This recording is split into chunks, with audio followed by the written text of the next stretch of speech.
I'm a physician trained in infectious diseases. And following my training, I moved to Somalia from San Francisco.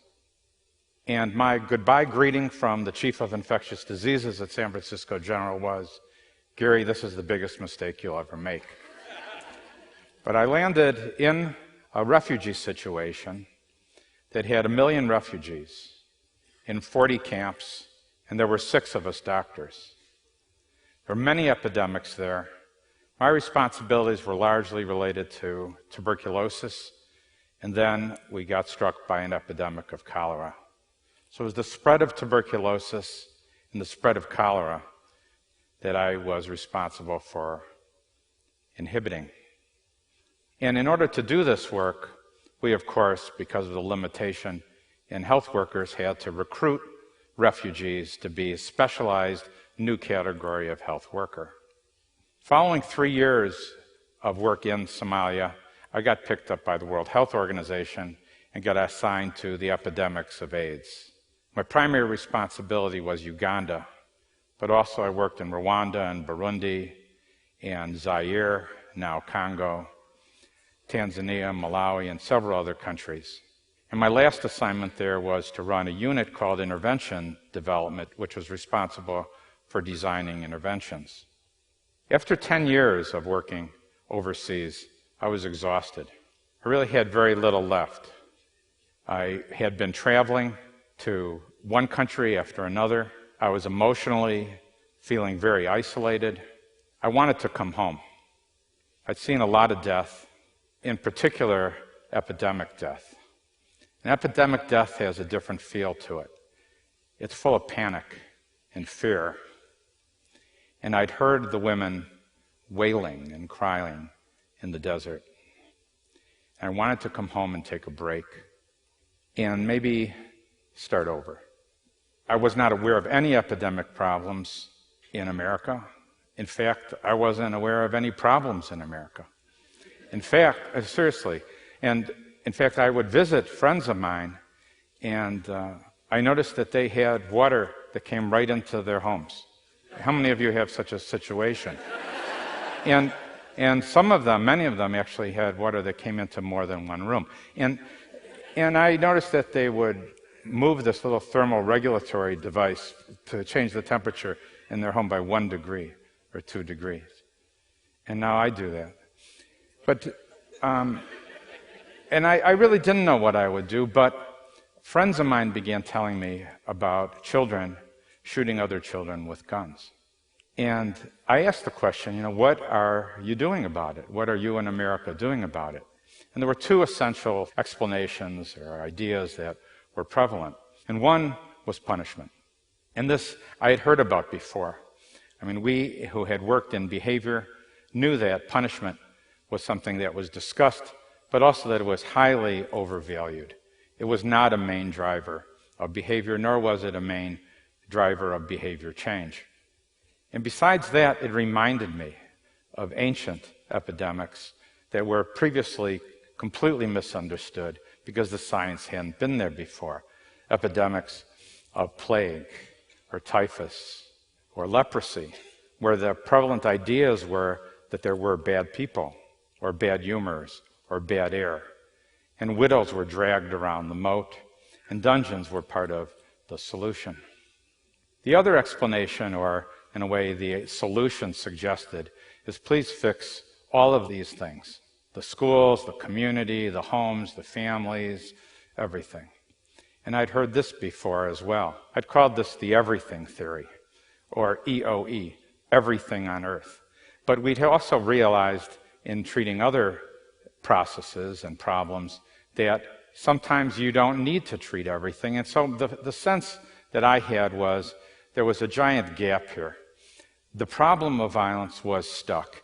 And this has historically been the case in many other issues. Diarrheal diseases had been stuck, malaria had been stuck. Frequently, a strategy has to be rethought. It's not as if I had any idea what it would look like, but there was a sense that we would have to do something with new categories of workers, and something having to do with behavior change, and something having to do with public education. But I began to ask questions and search out the usual things that I had been exploring before, like what do the maps look like? What do the graphs look like? What does the data look like? And the maps of violence in most US cities looked like this. There was clustering. This reminded me of clustering that we'd seen also in infectious epidemics, for example, cholera. And then we looked at the maps. And the maps showed this typical wave upon wave upon wave, because all epidemics are combinations of many epidemics. It also looked like infectious epidemics. And then we asked the question, well, what really predicts a case of violence? And it turns out that the greatest predictor of a case of violence is a preceding case of violence, which also sounds like if there's a case of flu, someone gave someone a case of flu, or a cold, or the greatest risk factor of tuberculosis is having been exposed to tuberculosis. And so we see that violence is in a way behaving like a contagious disease. We're aware of this anyway, even in our common experiences or newspaper stories of the spread of violence from fights or in gang wars or in civil wars or even in genocides. And so there's good news about this, though, because there's a way to reverse epidemics, and there's really only three things that are done to reverse epidemics, and the first of it is interrupting transmission. In order to interrupt transmission, you need to detect and find first cases. In other words, for TB, you have to find somebody who is active TB who is infecting other people. Makes sense? And there's special workers for doing that.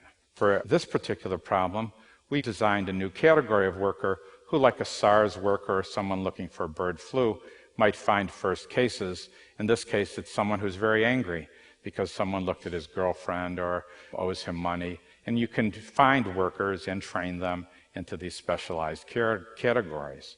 And the second thing to do, of course, is to prevent further spread. That means to find who else has been exposed but may not be spreading so much right now, like someone with a smaller case of TB or someone who is just hanging out in the neighborhoods, but in the same group. And then they need to be, in a way, managed as well, particular to the specific disease process.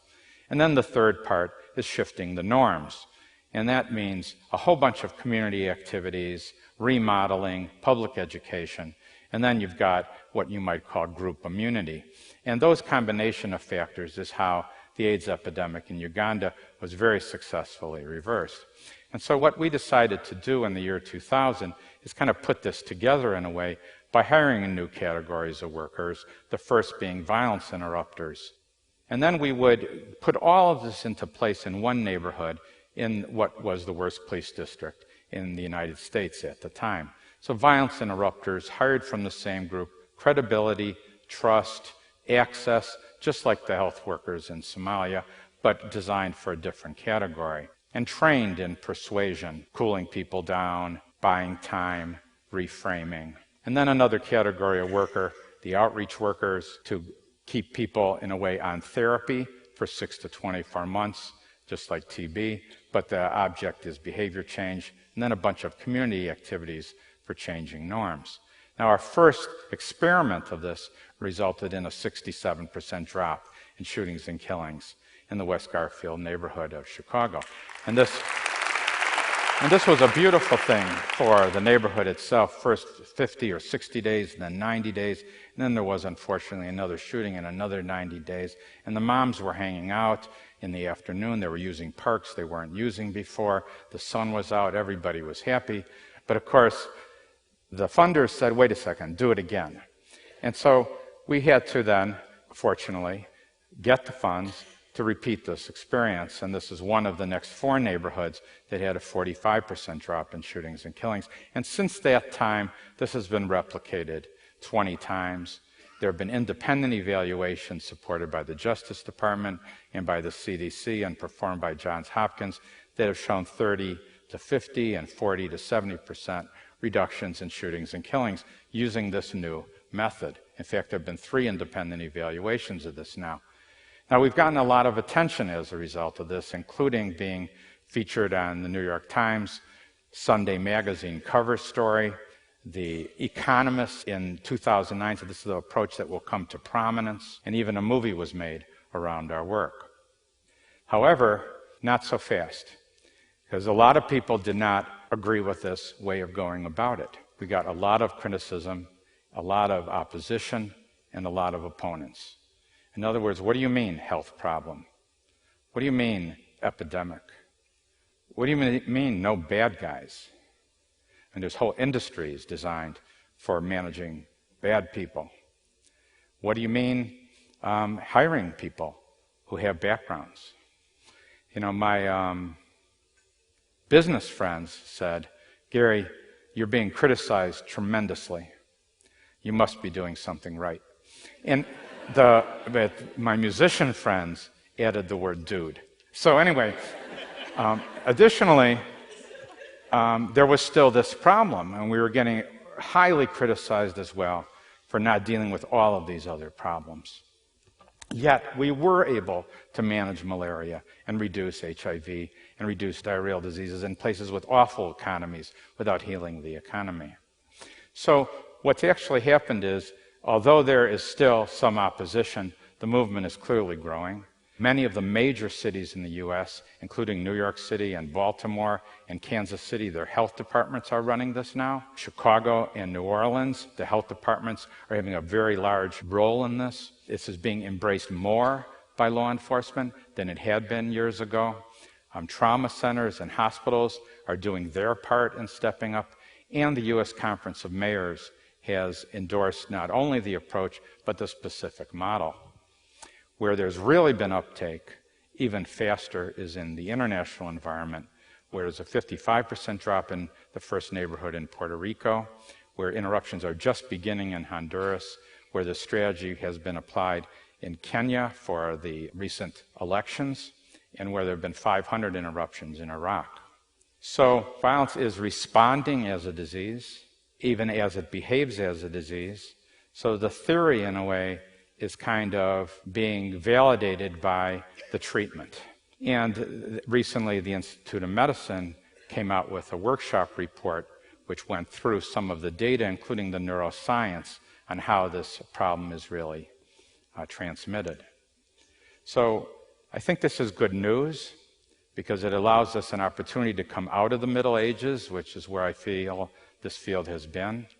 It gives us an opportunity to consider the possibility of replacing some of these prisons with playgrounds or parks, and to consider the possibility of converting our neighborhoods into neighborhoods, and to allow there to be a new strategy, a new set of methods, a new set of workers. Science, in a way, replacing morality, and moving away from emotions as the most important part of the solution to science as a more important part of the solution. So I didn't mean to come up with this at all. It was a matter of, I wanted actually a break, and we looked at maps, we looked at graphs, we asked some questions, and tried some tools that actually have been used many times before for other things. For myself, I tried to get away from infectious diseases, and I didn't. Thank you.